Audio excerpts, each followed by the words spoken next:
Welcome to this episode of Chattin with Staxx. I'm your host, Bill Staxx, and today I got LT. How's it What's up, going, man? Staxx? How's the cold weather there?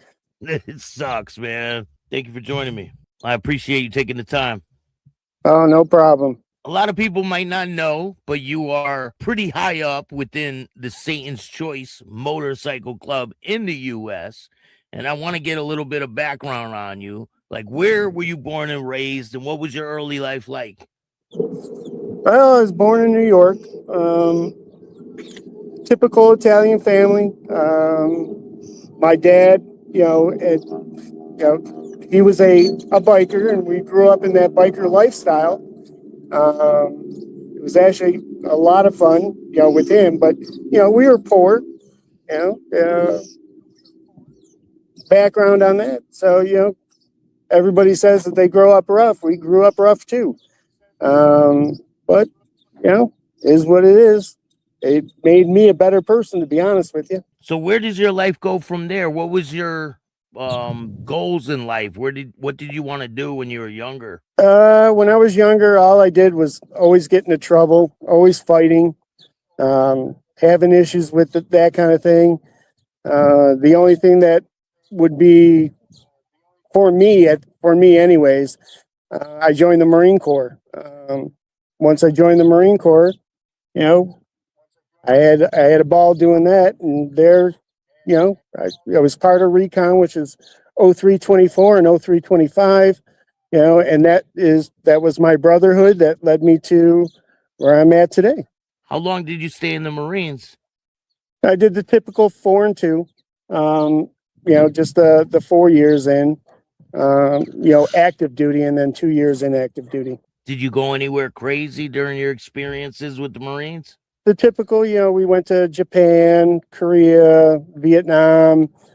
I did Desert Storm, Desert Shield. And then I went to Bosnia. Once I got out of Bosnia, just is what it is. But the Marine Corps taught me how to be a man. So when you get out of the Marines, do you gravitate right towards motorcycle clubs, and do you leave New York? No, not at that time. When I got out of the Marine Corps, it was, what do I do? Well, I knew I wasn't going to be a porn star because I ain't that big. I didn't want to deal drugs because I didn't want to go to jail. And I love food. So I went into the food industry and became a chef. And I'm still a chef to this day. So almost 35 years later. But you left New York, right? I left New York to go to Florida. I went to Florida to work for Disney. And, and I've been there. I was there till 2010. In 2010, I came here to Texas and haven't left here since then. I did a little stint back in New York for 2 years in 2012, but then I came back here because this is where the money is, and that I like money. How do you gravitate towards motorcycle clubs? Because a lot of people that are involved with Satan's Choice are former 1%ers, right? Yeah. So originally, when I was back in New York, I started with a small mom and pop club, which was the Regent Riders.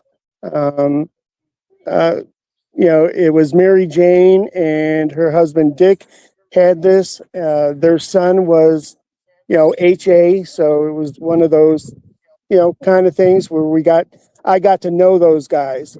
And, I loved it. Once I moved out of there, when I went to Florida, that's when I hooked up with Joey V from the Brotherhood and was with the Brotherhood for quite some time. And, I just love it. I did do the,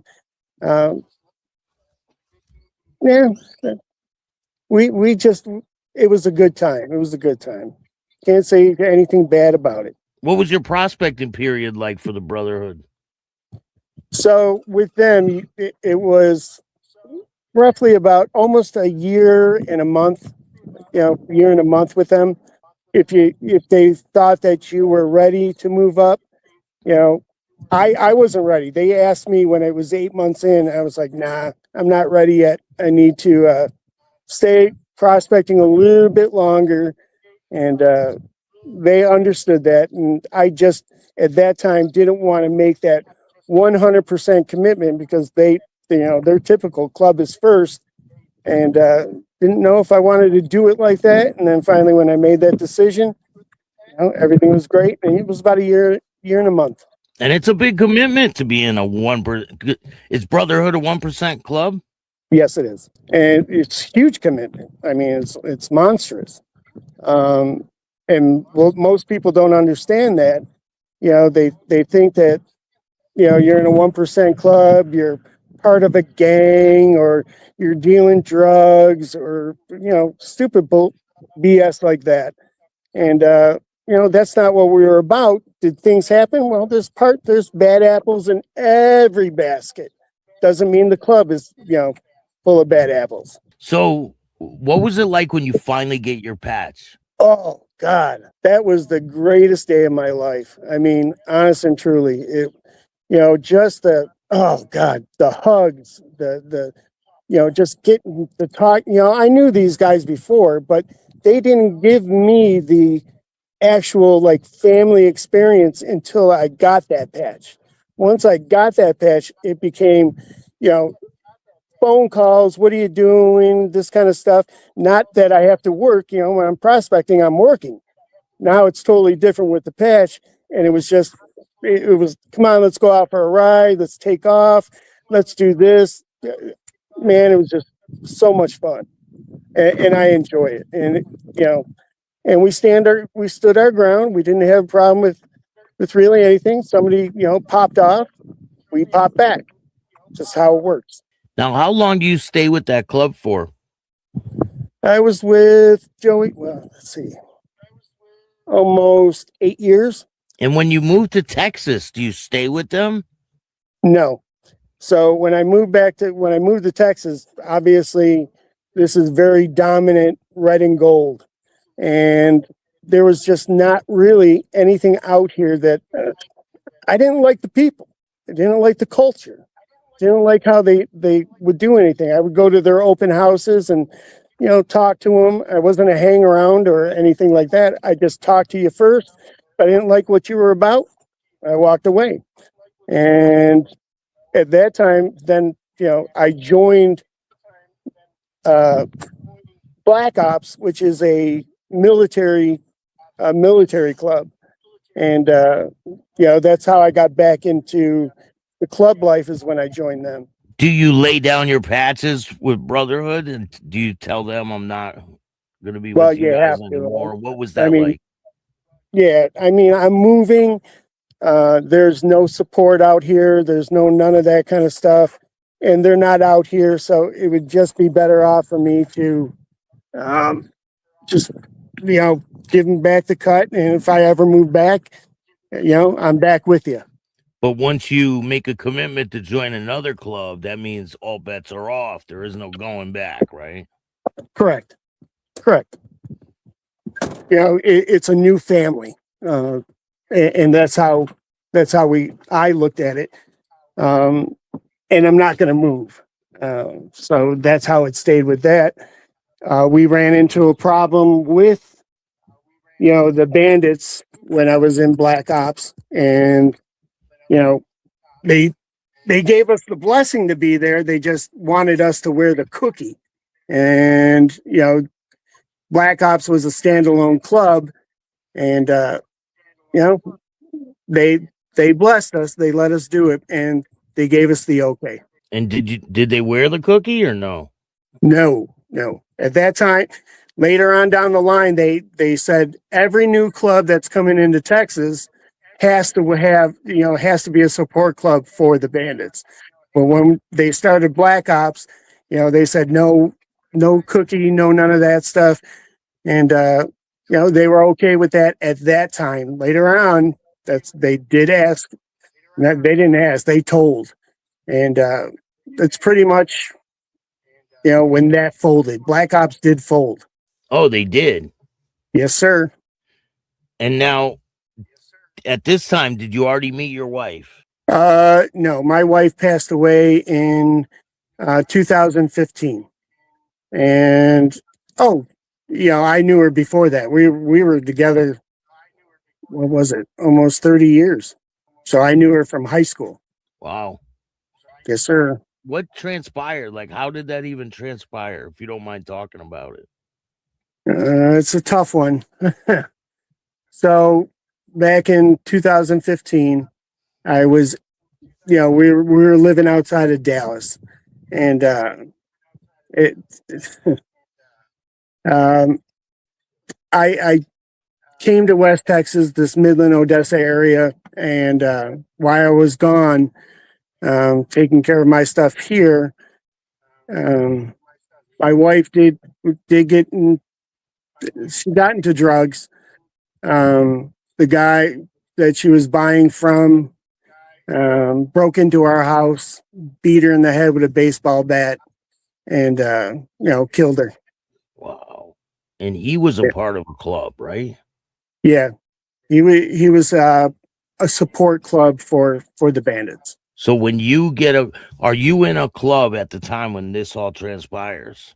Yes, I was part of Black Ops at that time. Oh, before they folded.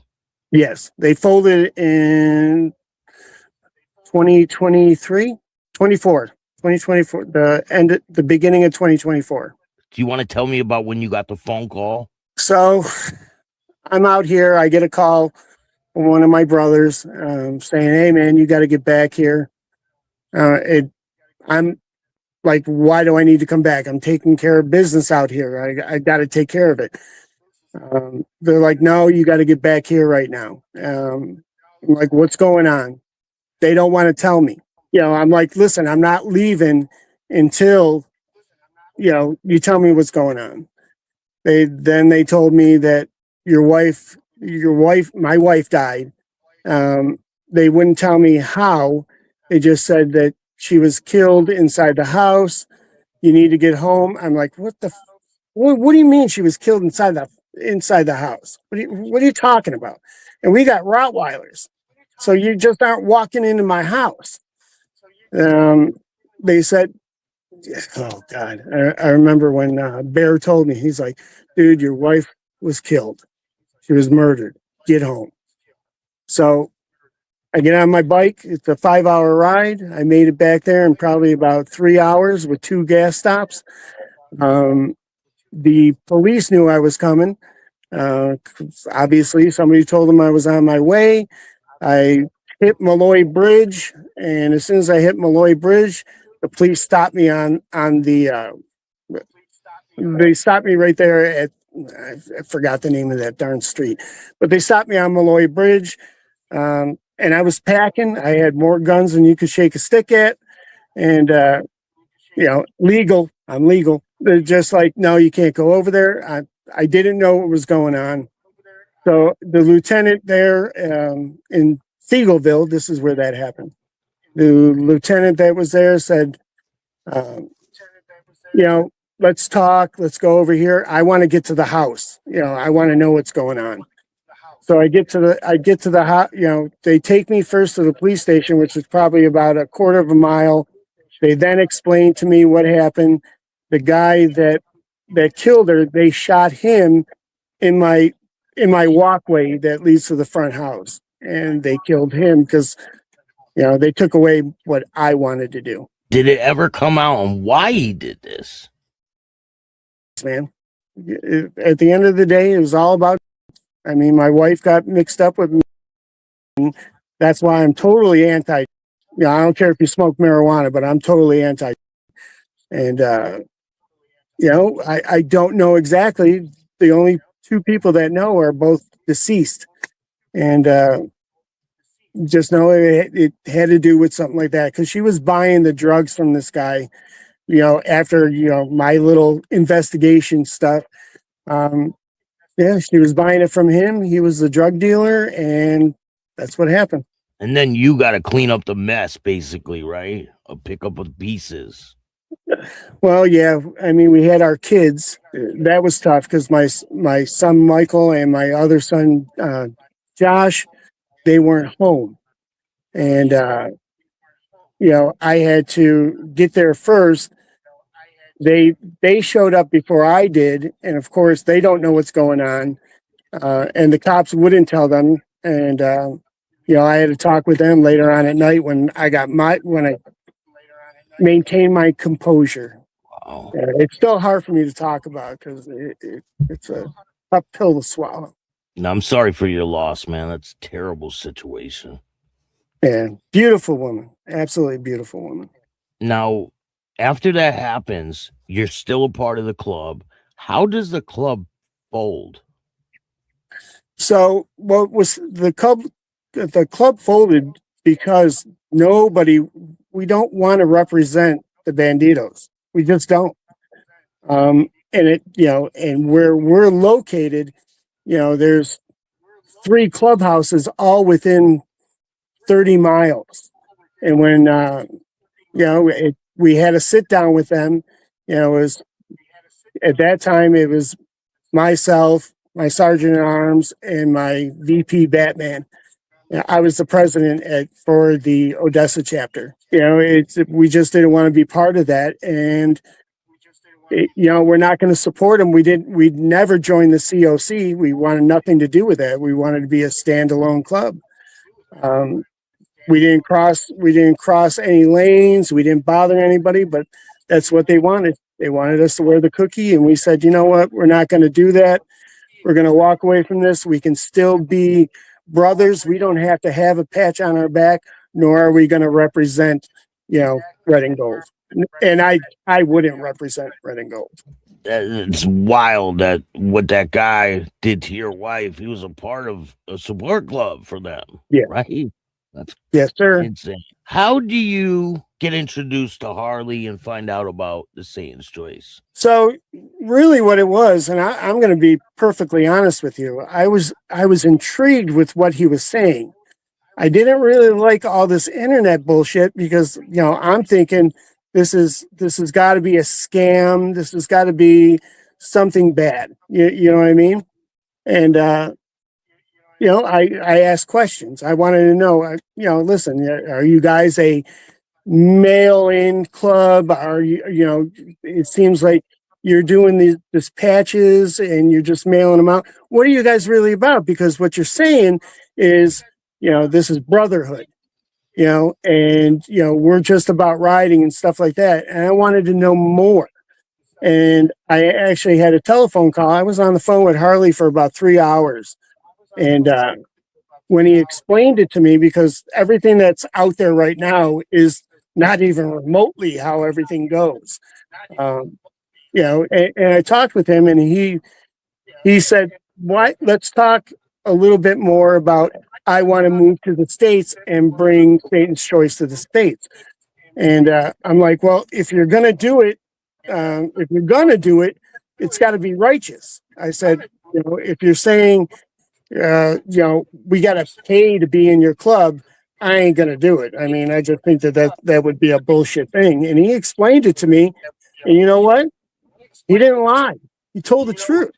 And I don't believe anybody until they prove themselves. You know what I mean? And, I knew where he came from in Oshawa. He was red and white. Some of my friends actually know him, and I talked to them, and, I was like, damn, this is pretty cool. I like what he's trying to develop, what he's going to do. He's taking old school and new school and putting them together, and I think that's a damn good idea. But do you think that getting people who are from prior 1% clubs, maybe some of these people are not the greatest to get into an organization? I'm going to say it like this. I mean, we vet our people now. At the end of the day, everybody's criminal background checks come in. They're done legit because I do them. I'm the national enforcer, so I do all the vetting. You've got, if you're a perv or a weirdo or whatever, you're not part of it. If I see anything, whether you were convicted or not convicted, if it has something to do with a child, you're gone. Bye. We don't even want to talk to you. And some of the one percenters that have come that are from different clubs, whether it be the Red Devils or whatever, you know, what is it? I talk to them. I carry on a conversation with them. I get to know them as a person. I don't make any decision on anybody until after I start running these backgrounds, and then I get a hold of the national board, and we talk, and it's a collective. Not one person makes a decision. We all talk together, and then we put, whether it's in Florida or here in Texas or wherever, you know, we'll put you together with somebody. You're going to prospect. You're not just going to get your patch, and we're going to get to know you. And then we make that decision to give you a patch. See, I think a lot of the misconception of this club is that, people are just calling Harley and he's just handing them a patch if they were a former one percenter. No, that's not how it works. I mean, if they call Harley puts it, gives it to the national board, their name. We run the background check. After the background check is done, we'll then call them on the phone, carry on a conversation with them. From there, it's one of those. Now, I go out and I meet people. That's what I do, and I get to know them individually. And then, if there's a chapter out there, the closest chapter, you would have to do it. And right now, we're right around 300 guys here in the States. Wow, that's a pretty big size for how long it's been. It's been a short time, but again, I want to make sure that everybody knows that you're not just getting a pat. It has to. That's still old school the way we do it here. You're going to prospect. Bottom line, you're going to. Not as long as somebody who has nothing. You got nothing under your belt, or if you come from a 99% club, you're going to be longer in our prospecting phase. So usually, I would say about between 3 and 4 months is the average. If you are in a club, in a 1% club, that's how long it usually takes for them to be able to get a patch. Now, what if you find out, say somebody's prospecting, right? Or they get in and you find out that they cooperated with law enforcement. So, your rats and your moles are always going to be there. I mean, you have to do your due diligence with these people, with anybody who wants to be part of the Brotherhood. And we're not doing anything that is wrong to law enforcement. Do you know what I mean?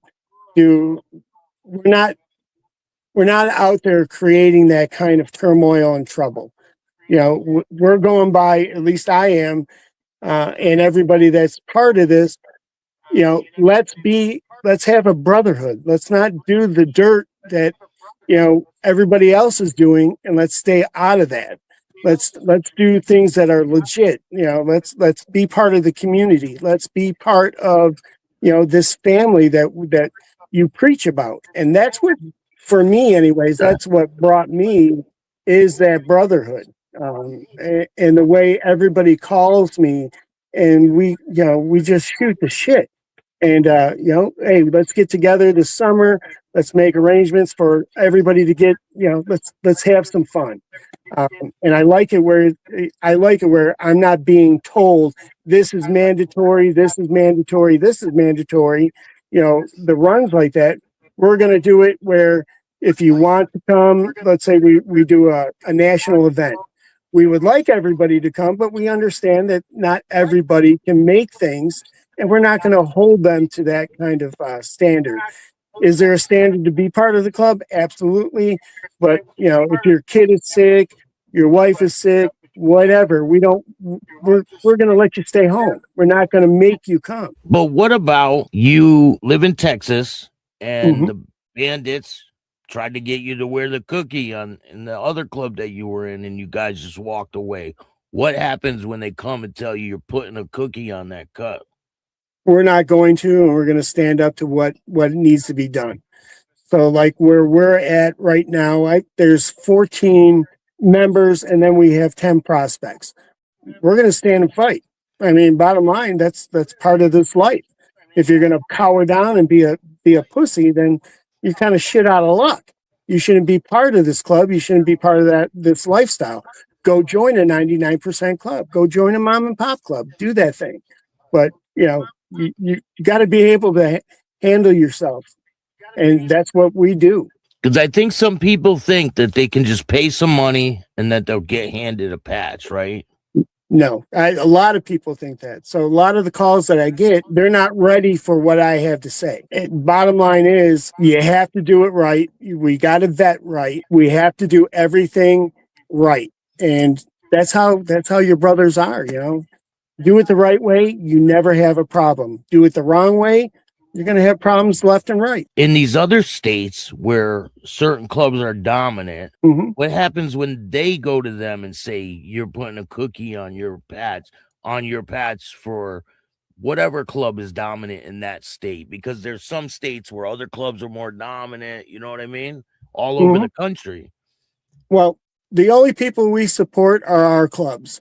Whether it be the Throttle or, the Mate, we support our own and they support us. We're not going to support anybody else. We want to do our thing and not be caught up in everybody else's things because, we all know what RICO is. You're a support club. Guess what? You're the one doing the dirt for the Don anyway. So we're not going to do that kind of crap. We're going to be ourselves and support ourselves. And if nobody likes it, then step to us and talk to us. That's it at the end of the day. So you guys have your own support clubs basically, and you have your car club, your support clubs, and all these different clubs that support Satan's Choice, right? Correct. Your goal when you go to certain states, is it to take over the state? No. Our goal is to give everybody this new option. Like I said, you're taking old school and new school and putting it together. And I like I told you, I think that's a great idea and it's a new way of thinking. We don't want to take over nothing. We just want to give people an option of seeing what a real brotherhood is about, seeing that we're not all doing this kind of dirt, seeing that, we're getting on our bikes and we're going and we're riding and just having a good time, having a great brotherhood and supporting each other at the end of the day. That's what we're looking for. Now, some of these ex-members that were part of certain 1% clubs, maybe they stole from the club in the past. Are you guys going to take people that have done stuff like that? Well, I'm going to tell you this. Do I call the other clubs that they come, to find out if they were out good or out bad? No, I'm not doing that. Like I told you, I don't know what their reasonings for not being in the club. I usually ask them, is everybody telling the truth? Probably not, but we're going to give you everybody makes mistakes. If you somebody's old lady, that's a different story. If you tell me that, but am I going to dive into why you left that club or why the club kicked you out? If you tell me the truth, I'm going to obviously take a little longer with you in the prospecting phase. You know what I mean? And most people know everybody. If you were part of this club over here and you left that club, people know those people. So that word of mouth is usually, it'll come back and hit us. And if you lied to me the first time, guess what? There's no second time. The first time you lie, if you told me everything from the beginning, we're cool. If you lie to me, you're just gone. So if somebody goes to you and says they want to be a part of this club and say they did some really grimy stuff over here with this club, but they don't tell you about it, and then you find out, do you make them hit the road? Oh, absolutely. Absolutely. You're gone. We're not going to, that's the only time that, how we're working it is the national board and it makes the decisions on everything. So, we just put it out there for them. If we want to kick somebody out, that's the president of that chapter. You have full right to do what you got to do. But other things, if you want to get rid of somebody for a different reason, that has to be voted on. we have to vote on that and see what's wrong with that, or we have to move that person because of whatever reason, and put them in a different charter. A lot of people want to know, is Harley overseeing the United States and calling the shots? Like, how does this No, work? no. For us, Canada is way different than what we do. Harley gives his opinion, and he's the founder. At the end of the day, he's like Sonny. That's who he is. He's the head figure. But here in the United States, no, the national board takes care of all that. And it's not one of those things where, everybody's saying it's a money grab. It's not. They pay a $50 state fee, dues, a $50 state due, and that's it. And $20 of that does go to the mother chapter. The rest of it stays with the state. So that's the only money that goes to Canada. No other money goes to Canada for patches and whatnot. We have one person that makes the patches. We send the money out. The patches come back, typical biker shit. Is there a lot of people that contact you and say, hey, I've been in contact with these people and they said they were going to send me patches? Because I noticed there's a lot of fake Satan Choice pages that are out there. So this is how I look at that. If you're dumb enough to do that, and you're not going through the proper channels and all you're doing is listening to this, then, you're not for us anyways. But the way it does work is if they get a hold of Canada, they get a hold of Harley. Harley then sends that information to the national board here in the US, and then we start the vetting process. But as far as everything has to be done a certain way. Like the chapters themselves have to get approval. Like if they want to do support gear, that's the only time that we'll send stuff up to like Harley, make the decision. Is this okay to make? That kind of thing. But as far as what we're doing here in the States is run by our national board. It's not run by Canada at all. I get it. So you guys are expanding pretty fast, and there's a lot of people that are joining this organization. Is there going to come a point in time where you guys cut the ranks and say, we're not taking any more members right now, so you guys can really filter through who you have? Yeah. So how we have been talking about it, because Harley puts a lot of stuff out there, which is a little weird for me, but he puts that stuff out, and we're going to be getting rid of the internet stuff. I'm just going to say it like that. We're going to get to a certain point, which is coming up really quick because we are growing that fast. So we're going to take all that internet off of there so that we're not going to be, I don't want to say recruiting, but we're not going to be looking for anybody, because we'll be big enough. If you want to come, our presence is going to be out there. You're going to come and do things, that way, instead of making a phone call and saying, I'm interested in it. No, we're going to stop doing that pretty soon. And it'll be ran like a traditional 1% club?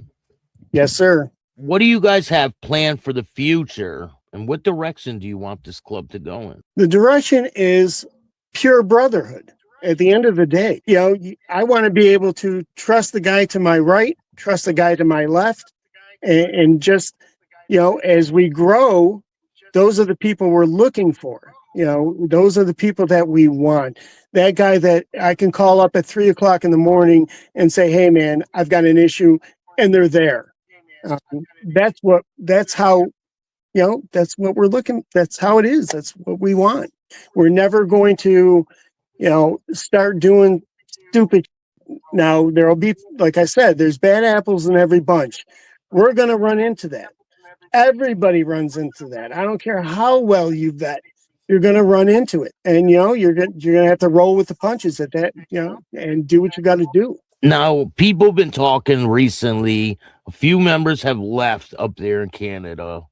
Some pretty well-known people. Yes. And people are talking about, everybody's bailing on Satan's Choice. Now, what do you got to say for that? I look at it this way. Yes, we lost some people that are in Canada. And again, Canada is not really my concern. The club is my concern.